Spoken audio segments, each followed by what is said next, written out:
assorted groceries, at isang tray na itlog.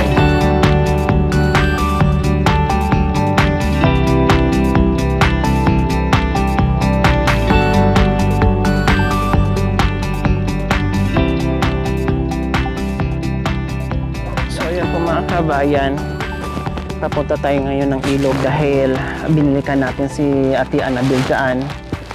Si Ate Annabel, no, ay wala.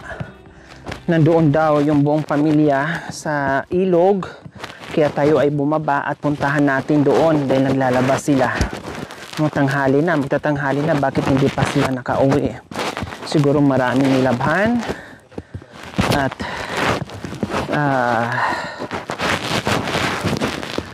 naliligo sila doon. Medyo malayo ito mga kabayan. A few moments later.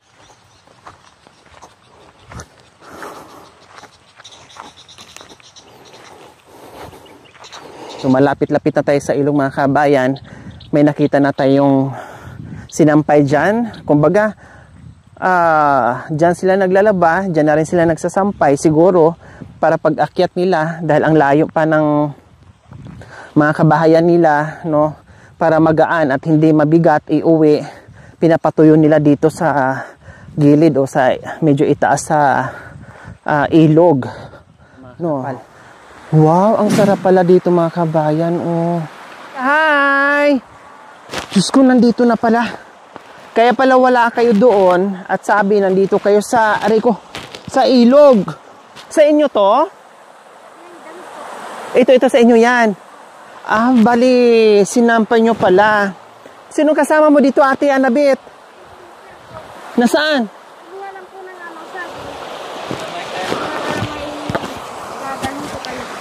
Ilagay ko lang to.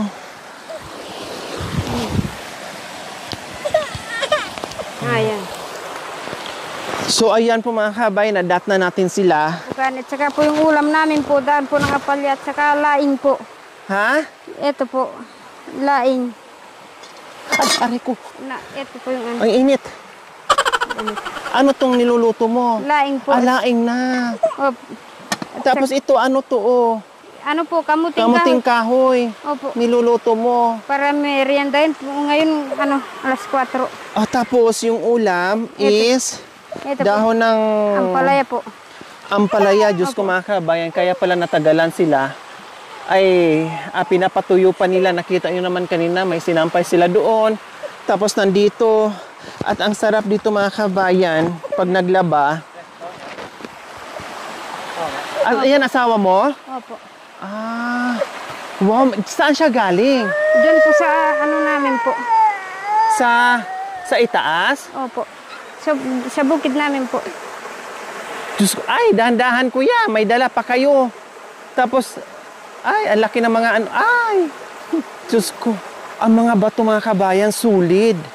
Hello, kuya. Saan galing yung mga... Wow, may hinog na papaya. Oh, dali, abot mo sa akin. Ay, plastic. Huwag ko doon sa taas po, ma'am. Wow, bagong pitas. Oh, ang sarap naman nito at ang tamis-tamis nito. Hala, kinain na ng ibon. Opo. No, muntik nating maunahan. Buti na lang mabilis si... Kuya, anong pangalan mo, kuya? Si Kuya RG, ito palang asawa ni Ate Maaga po Annabel. kaninang nangalakal po. Yan po yung puso niya po. Nakakuha na siya ng mga kalakal. Opo, para may bebentanan po mamayang gabi po. Wow! Tapos, itong dala-dala ni Kuya na Saging po. saging, ayan o, nakain na rin ng ano o, daga. Daga po. Ayan. Ito ang problema dito mga kabayan, no? Marami, nakita natin dyan, no? Ang dami, no? Masusukal, ang dami. Kaya lagi kong sinasabi, ang kalaban nila dito is ahas. Kasi nakita nyo naman yan, ang susukal niyan, puro masusukal yan. Opo. No? Yung puno ng saging, halos hindi mo makita, yung dahon lang. Pero susuotin nila dyan mga kabayan, susuot talaga sila para manguha ng mga kalakal, itong puso, at itong mga ganito. Pero hindi sila natatakot mga kabay, mas nananaig yung ginagawa nila para meron silang pambili ng bigas. Tulad dito mga kabayan, no, ang problema nila dito, may mga pananim sa kabundukan, kailan pag naunahan sila ng mga Wala ka po daga, makukuha. no, kawawa, wala silang halos makukuha. Kung meron man, bawas na. Kaya kailangan talaga is makuha o maunahan nila. Pero talagang ganyan kasi hindi natin mapipigilan yung mga daga dyan kasi nasa bundok. Ayan. So ayan po mga kabayan, ito yung ilog na sinasabi ko, Usapa, no? Na dito sila naliligo. Ang sarap pala dito mga kabayan magtambay. No, ang sarap magtampisaw, magtambay dito kasi malilim. Ang lilinis na ng mga bato. Diyos ko, ang sarap umupo dito. Tapos ang sarap magpiknik tulad ng ginawa nila dito mga kabayan. No, kasi tanghali na, naglabas sila, sinampay nila dyan. No, and then yung iba nandito na. So ganyan lang ang ginagawa namin noon. Malalaking bato. O dyan sa may mga damo-damo. Diyan namin nilalagay yung damit namin para pag-uwi namin ay magaan na lang bitbitin. So habang inaantay nila, nagpapatuyo sila sa mga nilabhan nila, nag-ano muna sila ng pagkain. Naghanda muna sila para tamang-tama pagkatapos lang kumain ay uuwi na sila dahil tuyo na yung mga damit nila na sinampay.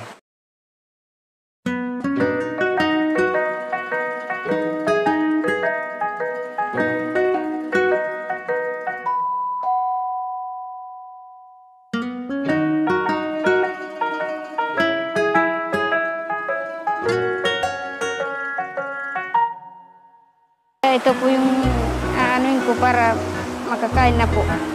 Daon po ng ano. Ng palaya. So ayan po mga kabayan. Dahon ng ampalaya, ang sarap ito. Lalo lang pag may munggo.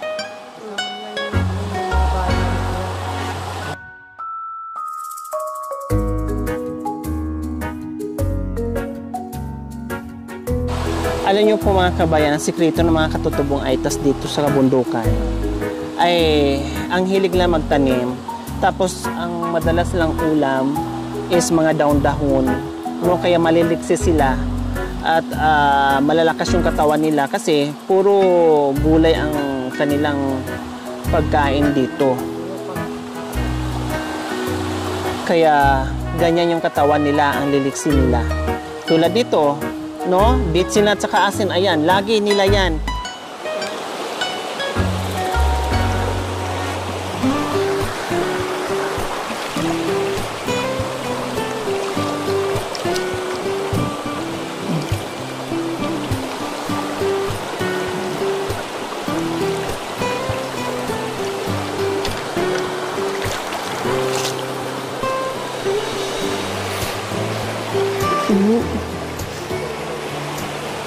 Kung may ay at manok yan po na antin.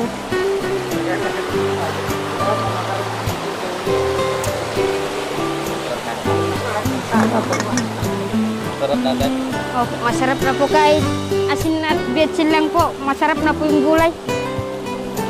So ayan po mga kabayan, na-miss ko lang kaya nilublob ko lang yung aking mga paa. Na-miss ko lang ganito kasi yung naranasan ng mga katutubong aitas natin, nararanasan ko rin yan kasi may ganito din kami sa amin doon sa bundok, no? At naglalaba nga kami, minsan ako nga lang or kasama ko yung mga magulang ko or mga kapatid. At pagkatapos namin, siyempre maligo na kami habang inaantay namin yung mga sinampay namin na nilabhan naming damit, no? Maliligo na kami. Siyempre ang sabon namin noon, hindi naman uso sa amin noon ng shampoo, conditioner. Naku po, hindi uso sa amin yan noon. Ang uso sa amin, kung ano yung sabong panlaban na ginagamit namin, yun din yung aming sinasabon sa katawan namin o sa ulo namin o sa buhok namin. Kahit perla, pag naubusan na talaga ng sabon labada, kahit perla, mga kabayan. No? And then, hindi na kami bibili ng panghilod dahil dito ay nandito na yung panghilod. Kukuha na lang kami ng bato na ganito din klaseng bato mga kabayan. At ito yung ginagawa namin panghilod. O, di ba? Subukan nga natin maghilod. Kung may wala na, walang mahihilod. Ayan, wala. Walang mahihilod. So ganyan lang po mga kabayan. Ang sarap ng tubig, malamig. Parang ayaw kong umahon. Ang sarap maligo. Diyos ko, parang gusto ko maligo dito. Sige nga, subukan ko nga ditong maligo. Gusto ko maligo dito, tapos mag-ihaw-ihaw, yung ganun. Tapos maligo lang talaga, magtambay sa lilim. Asle. At kumain. No. Itong mga bato mga kabayan, ang lalaki talaga. Ayan no. Hindi naman pala hindi naman madulas. Ayan no. Hindi siya madulas. Ang sarap. Ito lang talaga ang nakakamiss sa ganito, pagbuhay probinsya po mga kabayan. Ito yon. Minsan nga, manghuli kami ng crabs. Ano bang tawag doon sa amin? Kulampay, kung baga. Ano bang tawag dito sa atin? Talangka ba yan? Yung mga ganyan. Yung nasa sapa. No, manghuli kami. O kaya yung mga isda. Kasi pag yung ang bato, nasa ilalim ng mga bato yan, may mga isda yan. Pero bibihira lang. Then sa mga malalalim, yung mga hito na malalaki. Ganyan, lalo na pag sa lubugan ng Kalabaw, may mga hito dyan. Kinakain namin at masarap na yan sa amin noon. So ganyan lang talaga.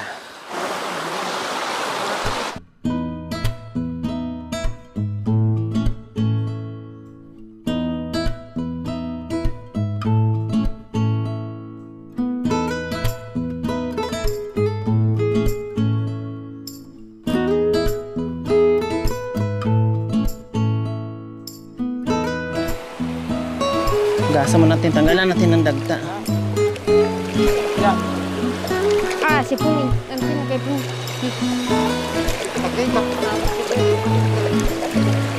Mga nana. Kain na po tayo. So ayan po mga kabayan, yung ulam nila. Simpleng ulam pero masustansya.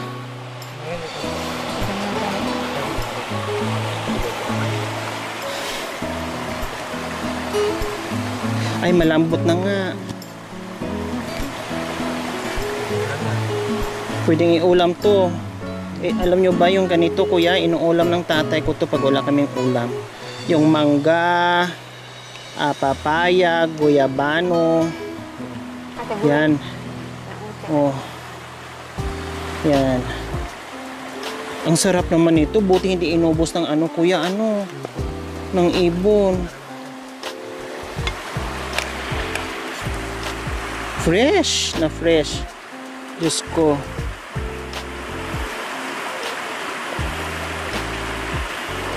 Walang hihigit pa sa fresh na fresh nito mga kabayan. As in.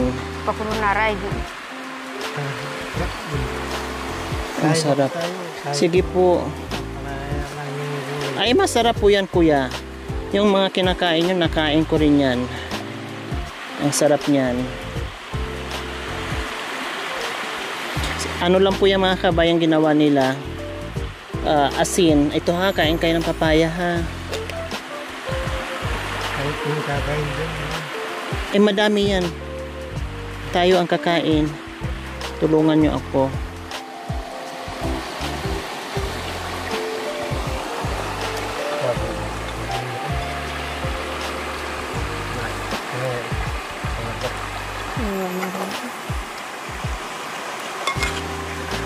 Oh, masarap na po yung mga kabayan. Asin at bitchen. Oh. Ay, ang sarap. Tapos tayo naman kakain din ng ano lasa, Ate Jane? Masarap. Masarap?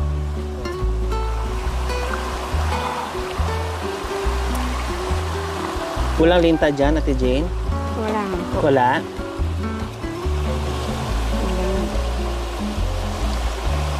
Mang tener.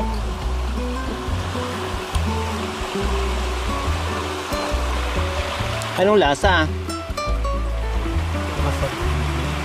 Ha? Masarap din? Try ko nga. Ay naman matanggal. Lagay ko na nga lang dyan.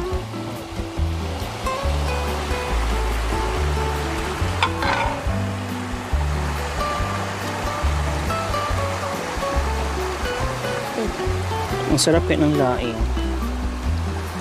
Paborito ko yung mga laing. Ingat. Kaya mapait no, kasi siyempre nandito yung ano. Ang sarap ng tutong.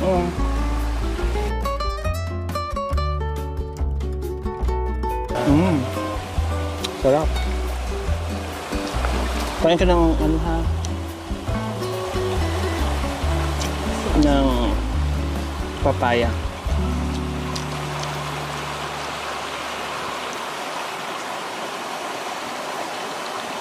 Ang tamis naman ng papaya. Buti na hindi naubos. Hindi naubos ng ibon. Tinirahan pa tayo. Kanin. Kaya na po kayo ate. Kain. Tapos na kayo? Opo. Itira ko na lang po sa anak ko po nag-aaral. Mayroon pa. Kakain. Konting pagkain. Nasa school pa po kasi. Hindi pa bumaba.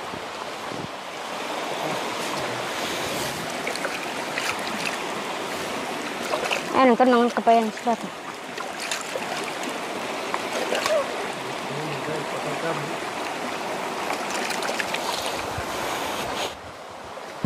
So ayan po mga kabayan. Tapos na kaming kumain. At merong natira. Yun ay iiwanan. Yun ay tinira para doon sa anak lang nag-aaral uwi mamaya. Samas natin nasi. Tubig. Ang sarap, nabusog ako doon sa sa papaya. Grabe, 3 slices na malalaki. Pati yung papaya ha, ilagay nyo na sa ha. Sayang iuwi nyo.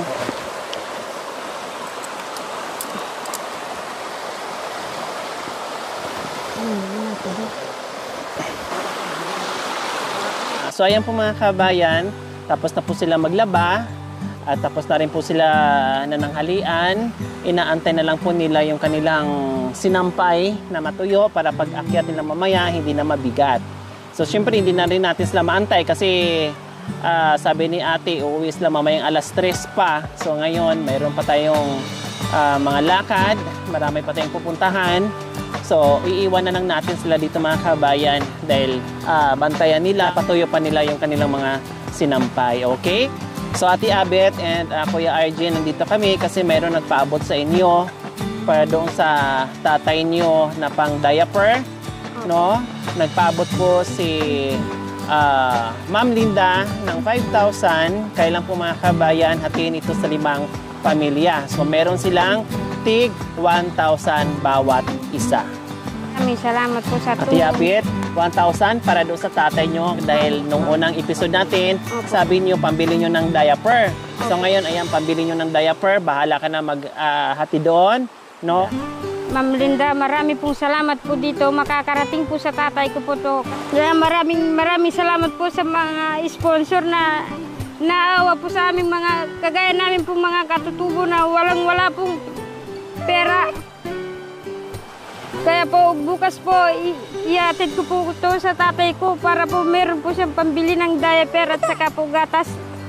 Kaya maraming salamat po, lalo na po sa Panginoon. Meron pong taong andang tumulong po sa aming mga katutubo na walang-wala po sa amin. Lalong-lalo na po kay Ma'am. Maraming salamat po muli sa inyong ginito ang puso. Naway pagpalain po tayo ng Panginoong Diyos araw-araw. Naway ibigyan po tayo ng kalakasan ng katawan sa araw-araw.